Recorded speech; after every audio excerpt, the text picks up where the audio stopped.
వలన ఏంటంటే పేదవాడికి ఉపయోగం కలుగుతుంది ఏ సమస్య ఉన్నా. మరి రాష్ట్రంలో ఓటు చేయకూడదని ఒక పిలుపుతో ఈ రాష్ట్ర భవిష్యత్తునే మార్చిన నాయకులు పవన్ కళ్యాణ్ గారు, చంద్రబాబు నాయుడు గారు. మరి ఈరోజు రాష్ట్ర పరిస్థితి, ఆర్థిక పరిస్థితి మనం చూస్తూ ఉన్నాం. Welcome to our channel. నేను యజ్ఞమూర్తి. మొన్నే రివ్యూ చేస్తే రూరల్ డెవలప్మెంట్ లో 2000 కోట్లకి అప్పుడప్పుడు వెళ్తూ వస్తుండే సమాధానం లేదు. మన కళ్యాణ్ గారు రివ్యూ చేస్తారు. అంత దారుణమైన పరిస్థితుల్లో రాష్ట్రం ఉంది. ఇప్పుడు ఈ రాష్ట్రాన్ని ముందుకు నడిపించాలని ఒక బాధ్యతతో ఫంక్షన్స్ మరి కళ్యాణ్ గారు, చంద్రబాబు నాయుడు గారు పనిచేస్తా ఉన్నారు. పవన్ కళ్యాణ్ గారికి మన అదృష్టం ఏంటంటే రూరల్ డెవలప్మెంట్, వాటర్ వర్క్స్, అదేవిధంగా పంచాయతీరాజు ఈ రావడం నిజంగా మన నియోజకవర్గానికి అదృష్టం. అలాగే కళ్యాణ్ గారు ఎలక్షన్లో బాగా దగ్గరగా చూశారు మత్స్యకార గ్రామాలు. మంచినీళ్ళు లేక చాలామంది ఆడపడుచులు సార్ని అడిగారు. అది సార్ గుండెల్లో కూడా ఉంది. మరి ఈ విధంగా మన అదృష్టం ఏంటంటే పోర్ట్ఫోలియోలు మన కళ్యాణ్ గారి చేతిలోనే ఉన్నాయి. గ్రామాలు డ్రైన్లు కానీ రోడ్లు కానీ ఆశతో చూస్తూ ఉన్నాయి. ముఖ్యంగా ఆడపడుచులందరూ ఆశతో చూస్తూ ఉన్నారు.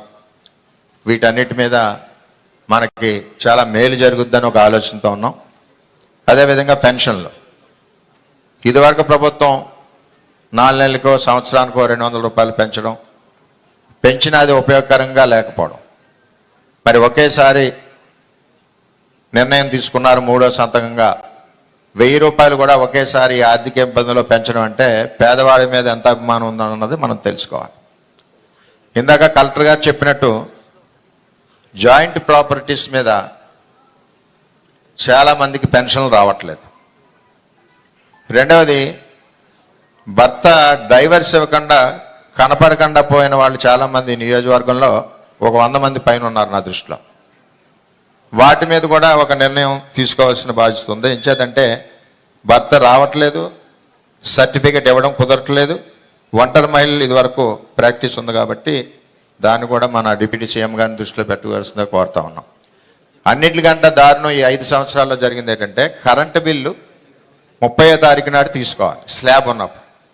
ఆ కరెంటు బిల్ని ఫస్ట్ వీక్ 10వ తారీఖు తీసుకోవడం వల్ల స్లాబ్ లెవెల్ దాటిందని చెప్పి చాలామందికి పెన్షన్లు కూడా తీసేయడం జరిగింది. ఆ కరెంట్ బిల్స్ కూడా మన గౌరవ కలెక్టర్ గారు 1వ తారీఖు ముందు తీసుకోవడం వలన ఎలిజిబిలిటీ మిస్ అవ్వకుండా ఉంటున్నారు.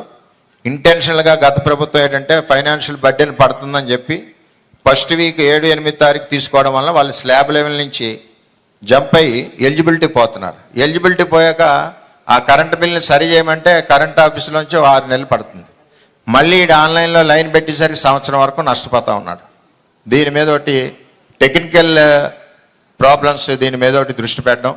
అదేవిధంగా అసెస్మెంట్లో, ఇల్లు అసెస్మెంట్లో విపరీతంగా టీపీఓకి ఇష్టం వచ్చినట్టు వేసుకుని వెళ్తున్నారు తప్పితే ఒక థంబ్ రూల్ లేదు. ఇంత స్క్వేర్ ఫీట్కి వేయాలి, ఇంత ఏజ్ హౌస్ ఉంటే వేయాలని చెప్పి ఆలోచన అన్నది లోపించింది 5 సంవత్సరాల్లో కూడా. అలా కూడా పెన్షన్లు నష్టపోతున్నారు.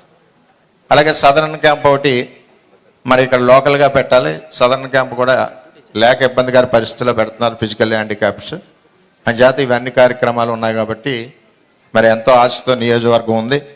మరి సార్ 3 రోజుల్లో కూడా మరి బ్రహ్మాండంగా అభివృద్ధి కార్యక్రమాలు ముందుకు స్టార్ట్ అవుతాయని చెప్పి తెలియజేసుకుంటూ, ముఖ్యంగా పెన్షనర్స్లో ప్రాబ్లం ఉంటే ఒక team, revenue department, electrical department, municipal కానీ పంచాయతీ డిపార్ట్మెంట్ని ఒక టీం వేసి